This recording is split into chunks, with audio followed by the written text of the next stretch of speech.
Rich dad poor dad. पैसों के बारे में अमीर लोग अपने बच्चों को ऐसा क्या सिखाते हैं जो गरीब और मध्यम वर्ग के माता पिता नहीं सिखाते। Rich dad poor dad Robert Kiyosaki द्वारा लिखित एक सेल्फ हेल्प व व्यक्तिगत वित्तीय प्रबंधन की पुस्तक है। इस किताब में अपने वित्तीय शिक्षा, वित्तीय स्वाधीनता तथा निवेश द्वारा किसी प्रकार अपना व्यापार, अपनी वित्तीय बुद्धि सुधार आदि बातों को बताया गया है। यह किताब एक मिथकीय उपन्यास के रूप में लिखा गया है, जिनमें रिच डैड और पुअर डैड की कहानी लिखी गई है। अध्याय 6, सबक 5। अमीर लोग पैसे का आविष्कार करते हैं। पिछली रात मैंने लिखना बंद किया और अलेक्जेंडर ग्राहम बेल के जीवन पर आधारित एक टीवी कार्यक्रम देखा। बेल ने टेलीफोन का पेटेंट करवाया था और उनकी नई खोज की बहुत मांग थी। चूंकि उन्हें एक बड़ी कंपनी की जरूरत थी, इसलिए वे उस समय की नामी कंपनी वेस्टर्न यूनियन के पास गए और उनसे कहा कि वे उनके पेटेंट और उनकी छोटी सी कंपनी को खरीद लें।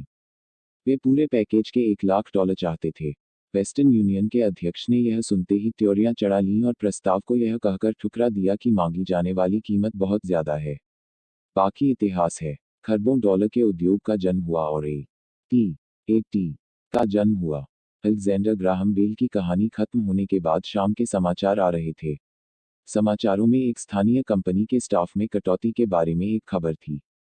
कर्मचारी नाराज थे और शिकायत कर रहे थे कि कंपनी के मालिक ज्यादती कर रहे हैं। फैक्ट्री के सामने एक 45 साल का नौकरी से निकाला गया मैनेजर अपनी पत्नी और 2 बच्चों के साथ खड़ा था और सुरक्षा गार्डों से अंदर जाने की इजाजत मांग रहा था ताकि वह मालिकों से यह विनती कर सके कि उसे नौकरी से न निकाला जाए। उसने हाल ही में एक मकान खरीदा था और उसे डर था कि उसे मकान बेचना पड़ेगा। कैमरा उसके अनुनय विनय पर नजरें गड़ाए था और पूरी दुनिया इसे देख रही थी। यह कहने की जरूरत नहीं है कि इसने मेरा ध्यान खींच लिया। जैसा कि किताब के कवर पेज पर ही लिखा गया है कि रिच डैड पुअर डैड के बारे अमीर लोग अपने बच्चों को ऐसा क्या सिखाते हैं जो गरीब और मध्यम वर्ग में माता पिता नहीं सिखाते। इसका अर्थ यह है कि इस किताब में यह अमीर बनने के बारे में बताया गया है। चूहा दौड़, जिसमें आम आदमी दौड़ा करता है। चूहा दौड़ का अर्थ अपनी वित्तीय स्वतंत्रता को प्राप्त करने का उपाय। हम नौकरी पाना चाहते हैं। नौकरी द्वारा इतना ही आय प्राप्त हो सकती है जितना कि हम अपना जीवन व्यतीत कर सके। इसके बाद आय पर सरकार टैक्स लगाती है। रॉबर्ट कियोसाकी को अपने बचपन में 2 पिताओं की शिक्षा मिली। रॉबर्ट का डैडी एक पढ़े लिखे विश्वविद्यालय के प्रोफेसर थे, लेकिन अपनी आमदनी को सही ढंग से प्रबंधन नहीं कर पाते थे। वहीं दूसरी तरफ रिच डैड, जो कि लेखक के प्रिय मित्र माइक के पिता थे, कम पढ़े लिखे थे। उनकी गणना हवाई राज्य के अमीरों में होती थी। इसका कारण लेखक ने रिच डैड की वित्तीय साक्षरता को दी है। अतः लेखक का कहना है कि गरीब और मध्यवर्गीय लोग पैसे के लिए काम करते हैं, जबकि अमीरों के लिए पैसा काम करता है। गरीब आदमी नौकरी की सुरक्षा, प्रमोशन और पेंशन के लिए काम करते। ज्यादा पैसा कमाने के लिए वे लोग ज्यादा मेहनत को ही प्राथमिकता देते हैं।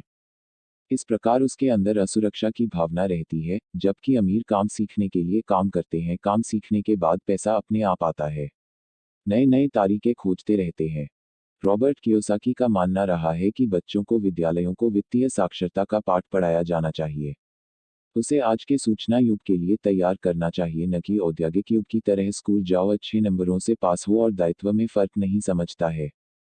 यही कारण है कि वह घर को अपनी सबसे बड़ी पूंजी समझता है, जबकि वहीं पर उसके जेब से सबसे ज्यादा पैसा निकलता है।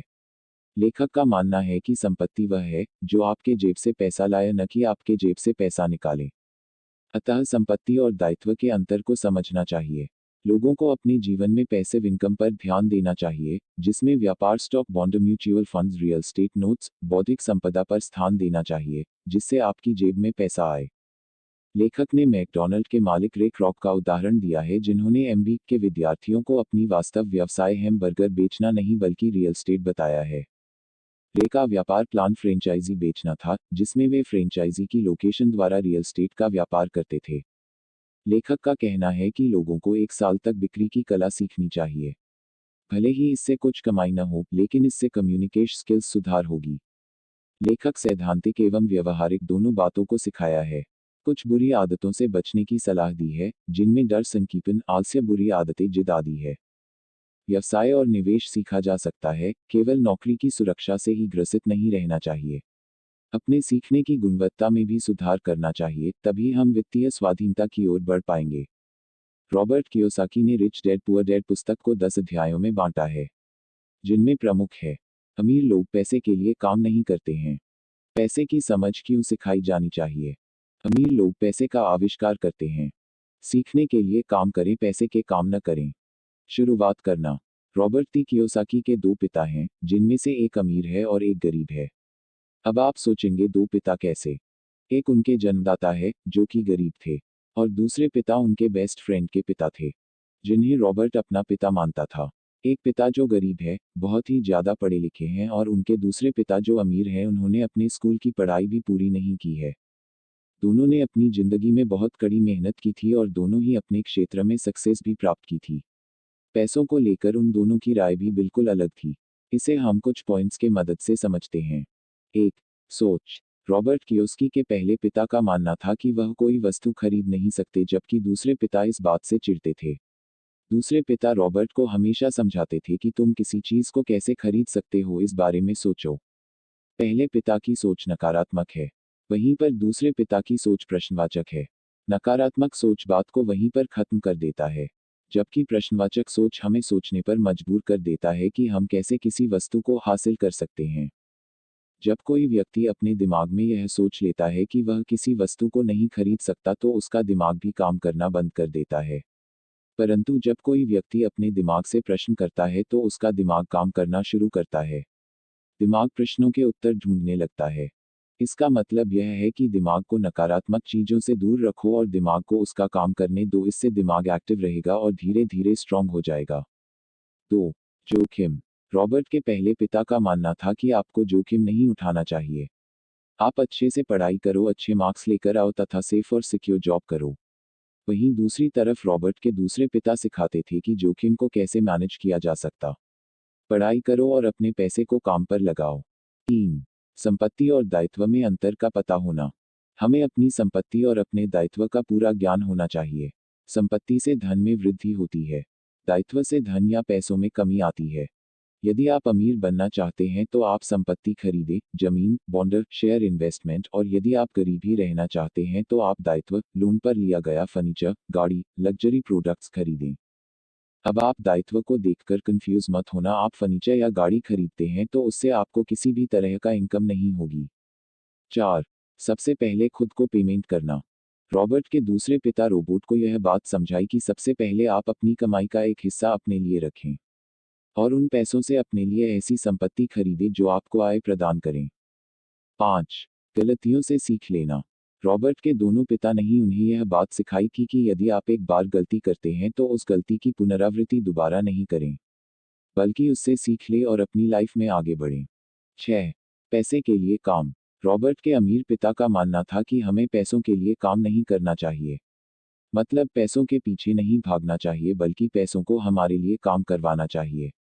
वहीं पर रॉबर्ट की दूसरी पिता रॉबर्ट को पैसे कमाने के लिए दबाव डालते थे। 7. मौके की पहचान करना। सभी को सही मौके की पहचान करना आना चाहिए। यदि आप सही मौके को नहीं पहचान पा रहे हैं तो आप कभी भी अमीर नहीं बन सकते हैं। उदाहरण। एक आदमी एक सड़क से गुजर रहा था, वहां पर कुछ घर के सामने बोर्ड लगा हुआ था जिस पर लिखा था, हाउस फॉर सेल। उस समय मंदी का दौर चल रहा था, पर वह आदमी बिना घबराए हुए इस मौके को अपने हाथ से नहीं जाने देता है और एक अच्छा खासा घर बहुत ही कम कीमत में खरीद लेता है। कुछ दिनों के बाद मंदी का दौर खत्म हुआ, अब उस घर को दुगनी कीमत पर बेचता है। 8. पैसे को सहेजने की समझ का होना। वैसे तो सभी लोग पैसे को सहेज कर रखते हैं, पर यहाँ पर सहेजने का अर्थ अपने अलमारी या गुल्लक में अपने पैसों को रखने से नहीं है। यहाँ पर सहेजने का अर्थ है अपने पैसे को ऐसी जगह इन्वेस्ट करना जिससे कि आय होती रहे। साथ ही साथ यह भी ध्यान रखना कि पैसे को ऐसी जगह खर्च ना किया जाए जिससे किसी भी तरह का इनकम ना हो। इस बात से फर्क नहीं पड़ता है कि आप कितना पैसा कमा रहे हैं, बल्कि इस बात से फर्क पड़ता है कि आप उन पैसों को कहाँ और कैसे खर्च करते हैं। अमीरी की चोटी पर पहुंचने के लिए आपको रिच डैड पुअर डैड पढ़ना ही चाहिए। इससे आपको बाजार की और पैसे की व्यवहारिक समझ मिलेगी, जिससे आपका आर्थिक भविष्य सुधर सकता है। Zig Ziglar. अगर आपको अंदर की बात जानना हो कि किस तरह अमीर बना जाए और बने रहा जाए तो यह पुस्तक पढ़ें। अपने बच्चों को रिश्वत दे, पैसे की भी रिश्वत, अगर इसके बिना काम न चले, ताकि वे भी इसे पढ़ें। Mark Victor Hansen. Rich dad poor Dad पैसे पर लिखी गई कोई साधारण किताब नहीं है।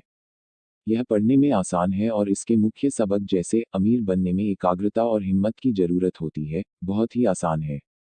Honolulu magazine. काश कि मैंने यह पुस्तक अपनी जवानी में पढ़ी होती, या शायद इससे भी अच्छा यह होता कि यह पुस्तक मेरे माता पिता ने पढ़ी होती।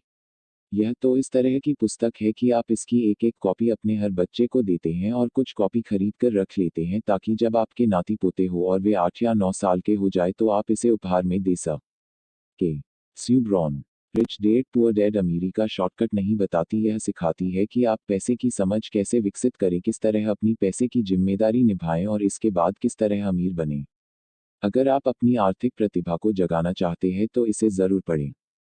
रॉबर्ट कियोसाकी हवाई में पले बड़े जापानी अमरीकी है। उनके पिता हवाई राज्य में शिक्षा प्रमुख थे।